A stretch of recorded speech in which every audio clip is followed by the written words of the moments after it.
Hello friends, good morning, welcome back to my new blog. আজ সকাল সকালে কিন্তু ঘুম থেকে উঠে পড়েছি, কারণ আজ হচ্ছে জামাই ষষ্ঠী। এর ব্লগটা অনেকদিন আগে পোস্ট করা দরকার ছিল, কিন্তু আমার একটু দেরি হয়ে গেছে।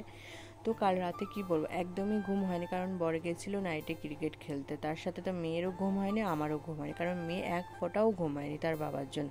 সে বাবাকে ছাড়া এক ফোঁটা ঘুমাতেও জানে না, খেতেও জানে না। তো যাই হোক, এদিকে দেখো জিতে কিন্তু এই টফিগুলো নিয়ে এসেছিলো। প্রথমে একটু বকাবকি করেছিলাম, তারপর টফিটা দেখে একটুখানি খুশি হয়েছিলাম। তো যাই হোক, তো আজ হচ্ছে জামাই ষষ্ঠী, সেই জন্য বাবা দেখো কালকেই কিন্তু সমস্ত বাজার হাট করে নিয়ে চলেছে। খালি মাছ বাজারটা আজকে কিন্তু বর করেছে, কারণ বাবা ভাই একটুখানি পিসিমণির বাড়ি গেছে।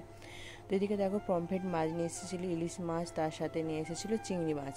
তো এইটুকুই বাজার হাট করেছে, কারণ আজকে বেশি কিছু রান্না বান্না করা হবে না, কারণ বর বলে কিচ্ছু খাবো না, সিম্পলভাবে কিন্তু রান্না বান্না করবে, কারণ খেতে তো আমাকে হবে, তাই না? তো সকাল সকাল মাছ স্নান করে কাকিমা কিন্তু ষষ্ঠীর পুজো দিতে গিয়ে প্রসাদ নিয়ে এসি। বর তো ঘুমিয়ে গিয়েছে, কারণ সারা রাত সে জেগেছিল, সেই জন্য ঘুম থেকে উঠে এদিকে দেখো ষষ্ঠীর ফোঁটা দেওয়ার জন্য ওকে তোলানো হয়েছে। তো জামা প্যান্ট কিছুই পরতে চাইছিল না, কারণ বলছিল হাফ প্যান্ট পরেই বসে পড়লাম। না, আগে জামা প্যান্ট পরবে, তারপর কিন্তু বসবে। মেয়ে তো ওইদিকে ফোন দেখতেই ব্যস্ত। এদিকে দেখো 5 রকম ভাজা, ইলিশ মাছের সর্ষে দিয়ে করেছিল, পমফ্রেট মাছের ঝাল, পটল চিংড়ি, আমের চাটনি, তার সাথে করেছিল ও ইলিশ মাছ ভাজা। এসবই কিন্তু রান্নাবান্না হয়েছিল। দই মিষ্টি বললো কিছুই খাবো না, আমাকে কিন্তু এসব কিচ্ছু দেবে না। দুপুরের খাওয়া দাওয়া কিন্তু এবার আমরা করবো। এদিকে দেখো আমি বসে পড়েছি কিন্তু খেতে। এই হচ্ছে আজকের আমাদের ফুল ভিডিও।